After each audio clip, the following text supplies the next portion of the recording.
서울 전역과 경기도 12개 지역이 10월 15일 부동산 대책에 따라 투기과열지구와 토지거래허가 구역으로 지정된 이후 부동산 시장은 빠른 속도로 얼어붙고 있습니다. 국토교통부 실거래가 공개 시스템에 따르면 10월 16일부터 25일까지 열흘 동안 서울에서 아파트 매매 계약이 564건 체결됐습니다.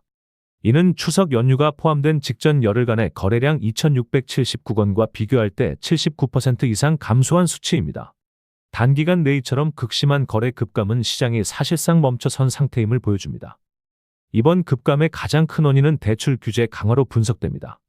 10.15 대책 이후 무주택자와 처분조건부 1주택자의 주택담보 인정 비율 LTV은 기존 70%에서 40%로 낮아졌습니다.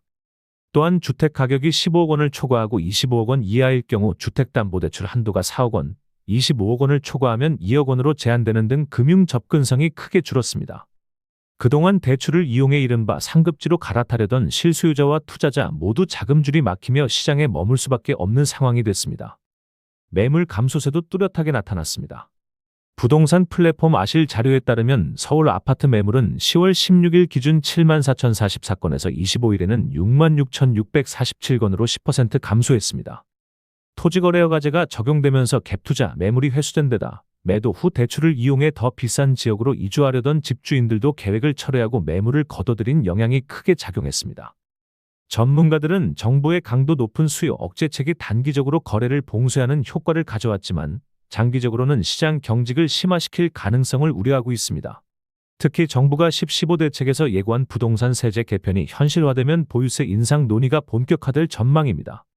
여기에 다주택자가 규제지역 내 주택을 매도할 때 적용받는 양도소득세 중과 유예가 내년 5월 종료될 가능성이 높아 그 전까지도 거래 위축이 이어질 것으로 보입니다. 결국 이번 대책은 수요 억제에 초점을 맞춰 시장의 과열을 진정시키는 효과를 얻었지만 거래 절벽과 유동성 경색이라는 부작용도 동반하고 있습니다. 정부는 앞서 발표한 9.7 공급 대책의 후속 조치를 통해 신규 공급 신호를 시장에 지속적으로 전달하며 안정세를 유도할 계획입니다. 그러나 규제의 강도가 전례 없이 높아 단기간 내 거래 회복은 쉽지 않을 것이라는 평가가 우세합니다. 부동산 시장은 지금 과열의 후폭풍 속에서 매수자도 매도자도 움직이지 못한 채 관망세에 머무르고 있습니다.